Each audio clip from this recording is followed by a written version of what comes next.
Assalamualaikum warahmatullahi wabarakatuh. Alhamdulillahirabbil alamin. Wadihi nasta'in wa bihi nasta'in ala umuri dunya waddin. Asyhadu an la ilaha illallah wa la syarikalah wa nasyhadu anna Muhammadan abduhu wa rasulullah sallallahu alaihi wasallam. Yang terhormat Bapak Dr. Anus Haji Samsul Huda MPD selaku dosen pengampun. Baiklah, rasa puji syukur marilah sama-sama kita persembahkan pada Allah Rabbul Alamin, yang kepadanya lah kita mohon pertolongan dalam urusan dunia maupun dalam urusan akhirat. Dan karena tiada daya dan kekuatan kita kecuali dengan izinnya jua. Salawat dan salam mari pula kita kirimkan kepada arwah baginda Rasulullah SAW sebagai uswatun hasanah, suri tauladan yang baik bagi kita semua. Baiklah, di sini saya akan menjelaskan sedikit tentang resolusi dan stimulasi konflik secara singkat. Nah, baiklah, untuk pengertian dari resolusi konflik itu adalah suatu proses pemecahan masalah yang komparatif efektif, di mana konflik itu adalah masalah bersama yang harus diselesaikan secara komparatif. Nah, di sini juga lah bahwa menyamakan proses destruktif dan resolusi konflik itu dengan proses yang komparatif, di mana pihak-pihak yang bertingkai terlibat dalam kompetisi atau perjuangan untuk menentukan siapa yang menang, siapa yang kalah. Nah, di sini seringkali hasil perjuangan adalah hanya kerugian bagi kedua belah pihak.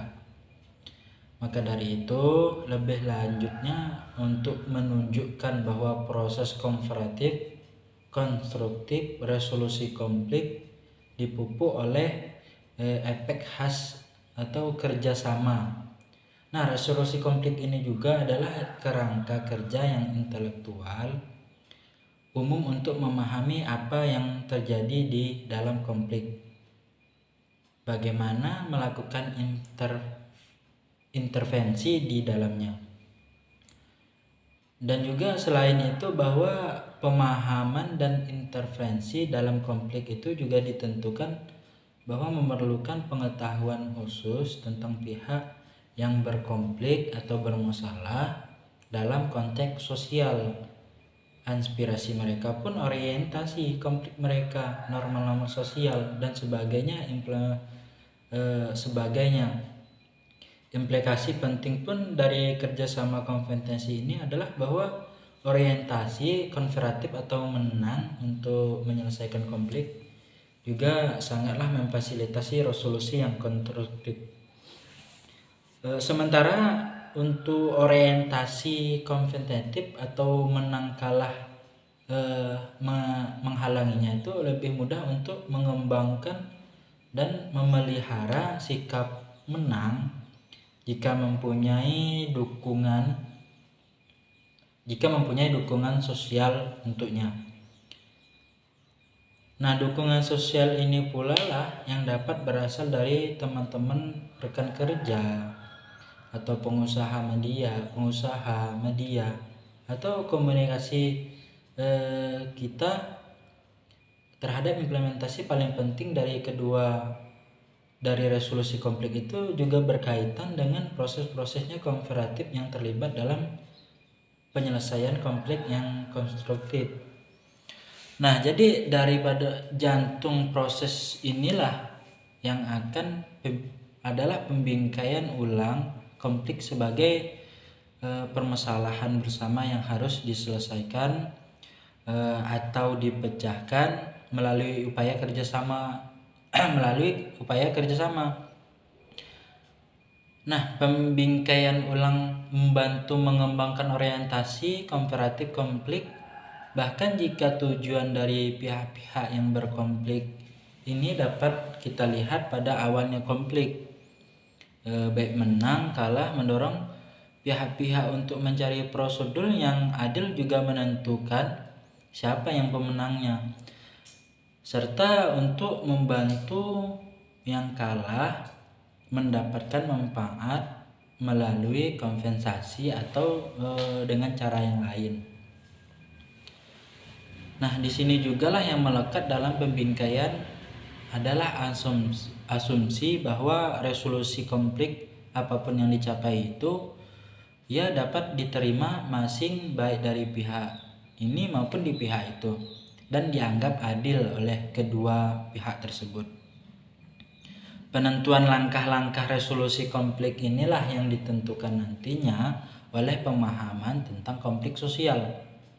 Secara teoritis konflik itu pun sosial bisa dipahami dalam dua kutub. Pertama itu yang mendudukkan konflik sosial sebagai konstruktif dan berfungsi secara sosial. Yang keduanya itu mendudukinya itu sebagai sebuah gejala sosial yang irasional, patologis, dan tidak berfungsi secara tidak secara sosial. Nah, untuk stimulasi itu ada beberapa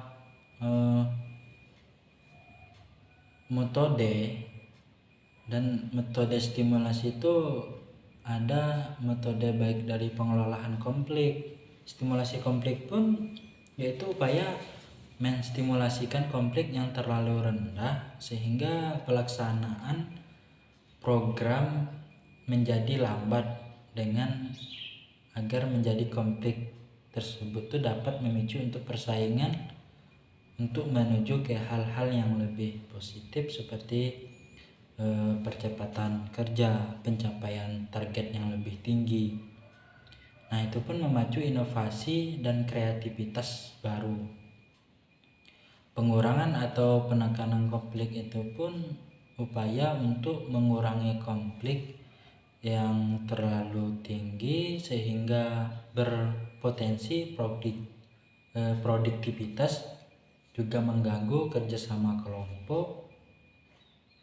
Nah, terlantarnya lagi pelaksanaan program itu pun terganggunya itu emosi anggota kelompok tersebut. Nah, penyelesaian konfliknya itu yaitu dengan upaya menyelesaikan berbagai konflik yang terjadi agar tidak mengganggu jalannya organisasi. Nah, metode stimulasi konflik ini pun ada beberapa. Konflik yang terlalu rendah juga dapat menyebabkan kehidupan organisasi itu pun menjadi pasif, kayak kurang menantang, menonton, sehingga menurunnya produktivitas baik dari sikap inovasi dan motivasi dalam meraih prestasi yang terbaik. Dalam menghadapi stimulasi semacam kehidupan organisasi itu pun perlu distimulasikan agar dapat menumbuhkan konflik yang terukur. Untuk metode stimulasi konflik itu pun meliputi memasukkan atau penetapan orang baru dalam atau orang luar ke dalam kelompok organisasi tersebut. Nah, penyusunan kembali struktur organisasi dan penetapan personal, penawaran pun penghargaan dan bentuk-bentuk appraisal lain untuk mendorong persaingan dan semangat kerja. Pemilihan pemimpin kelompok baru pun harus tepat. Perlakuan yang berbeda dengan kebiasaan yang selama ini atau dilakukan atau mengembangkan pola pikir dan pola gerak atau out of the box. Nah, manajemen top down itu juga adalah pendekatan yang umum diterapkan dan arahannya tuh ditetapkan oleh kepemimpinan dan disampaikan kepada tim dalam suatu organisasi. Sementara manajemen bottom up itu adalah sebaliknya, itu arahannya tuh sebagian besar disuarakan dan ditetapkan oleh para karyawan yang disalurkan ke manajemen tingkat atas. Manajemen ini pun yang diterapkan ketika sasaran proyek dan tugas sebagai besar diinformasikannya tuh dari respon para karyawan dan dikomunikasikan kepada setiap tim manajemennya. Nah, para karyawan inilah yang diharapkan untuk terlibat dalam penetapan sasaran. Nah, misalnya contohnya itu memberikan umpan balik dan diberikan suatu peran dalam mengambil keputusan, atau disebut middling atau staff dan manajer. Nah, orang-orang di level ini itu yang menemukan adanya ruangan perbaikan di dalam daily activity mereka. Mereka pun juga bisa mengidentifikasikan bagaimana agar pekerja mereka itu bisa lebih nyaman dan lebih efisien, atau bahkan bagaimana memberikan better service untuk pelanggan. Nah, ketika cara tersebut pun dilakukan, maka ide-ide yang muncul dari baton atau middling level ini itu ikut berkontribusi pada kinerja organisasi secara keseluruhan. Ya, meskipun prestasinya tidak sebesar jika inisiatifnya muncul dari top manajemen.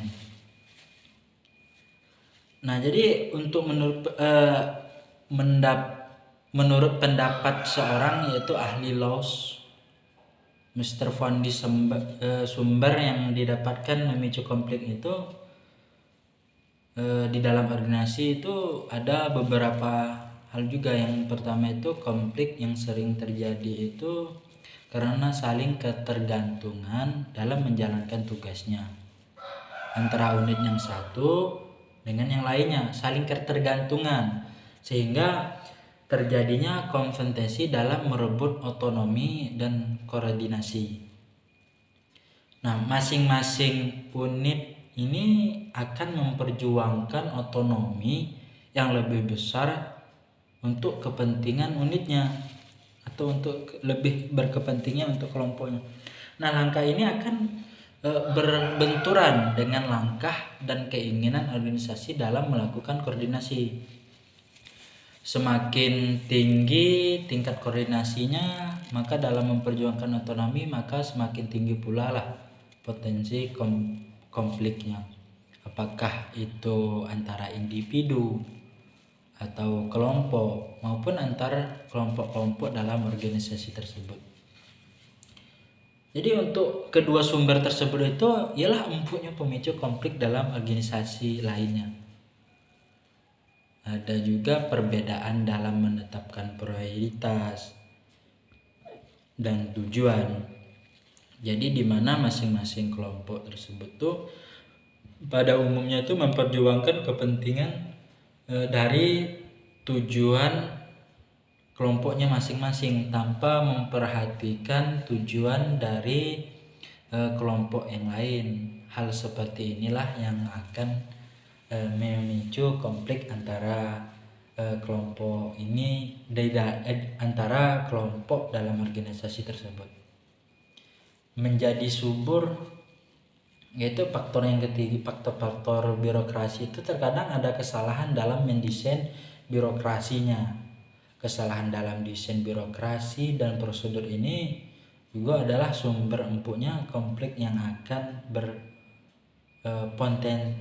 potensial dalam organisasi tersebut.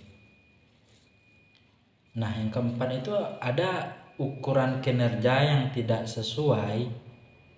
Hal ini pun masih berkaitan dengan faktor-faktor birokrasi. Hanya saja ini menyangkut tentang tata cara melakukan monitoring, evaluasi, dan penghargaan yang berbeda antara unit satu dengan yang lainnya. Yang pada akhirnya itu ya bisa menimbulkan kecemburuan sosial antara organisasi dan pemicu konflik yang ideal. Nah, strategi penyelesaian konflik dan kehidupan bermasyarakat itu memang sangatlah erat sehingga tidak dapat dipisahkan, disebabkan keduanya itu sejajar atau sama. Misalnya contohnya itu karena perbedaan status, perbedaan budaya, agama, dan keterbatasan sumber daya itu tersebut. Nah, itulah faktor-faktor yang dapat menyebabkan konflik. Oleh sebab itu, maka dibutuhkan strategi penyelesaian konflik. Nah, untuk beberapa strategi yang umum yang dapat menyelesaikan konflik itu, pertama itu adalah penghindaran, akomodasi, kompetensi, kompromi, dan kolaborasi. Itulah strategi yang dapat menghindari konflik tersebut. Nah, strategi ini juga terkenal dengan sebutan atau kura-kura. Mengapa demikian? Karena lihat saja kura-kura yang selalu menarik dirinya untuk berlindung di tempurungnya ketika dihadapkan dalam suatu masalah. Nah, strategi ini biasanya digunakan di stimulasi di mana akan terjadinya kerusakan atau kerugian yang lebih besar. Untuk strategi akomodasi itu, strategi ini juga dikenal dengan sebutan gaya Usader style, atau di sini lebih kepentingan pribadi menjadi tidak penting serta menjaga lebih kerukunan. Strategi ini pun dilakukan dengan memberikan kepercayaan melalui kerjasama atau membiarkan pihak lain itu menemukan langkah-langkah penyelesaian masalahnya itu, kompetensi penyelesaian masalahnya. Nah, untuk strategi selanjutnya itu ada strategi kompetensi. Nah, strategi ini pun dikenal dengan gaya ikan hiu shark style, atau dinamakan satu pihak dinilai memiliki banyak informasi dan berada dalam posisi yang lebih baik. Walaupun strategi ini juga dapat menimbulkan konflik berikutnya, namun tidak ada salahnya untuk dicoba. Untuk strategi selanjutnya itu ada strategi kompromi. Nah, strategi ini pun dikenal dengan gaya rubah Fox style, atau strategi ini dilakukan dengan saling memberi dan menerima atau memberi dan menawarkan. Ini adalah solusi konflik secara bersamaan dan menguntungkan ya bagi semua pihak. Untuk strategi selanjutnya itu ada strategi kolaborasi atau integritas. Strategi ini pun dikenal dengan gaya burung hantu.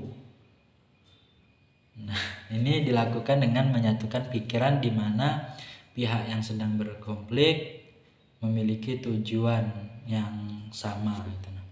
Dari 5 strategi tersebut, selanjutnya itu dapat langkah-langkah untuk menangani konflik. Mungkin dari sekian atau singkat pembahasan yang saya sampaikan tadi, cuman sebatas itu dulu. Besok baru kita lanjut lagi untuk penjelasan yang lebih panjang lagi, banyak lagi tentang perketerangan fakta-fakta. Namun harus terhindar juga dari campuran opini atau pendapat yang lainnya itu. Baiklah semuanya, mungkin hanya itu yang bisa saya sampaikan. Lebih dan kurangnya itu saya mohon maaf. Jika ada kesalahan mohon diperbaiki. Lebih dan kurangnya saya mohon maaf. Saya akhiri, wabillahi taufik wal hidayah. Wassalamualaikum warahmatullahi wabarakatuh.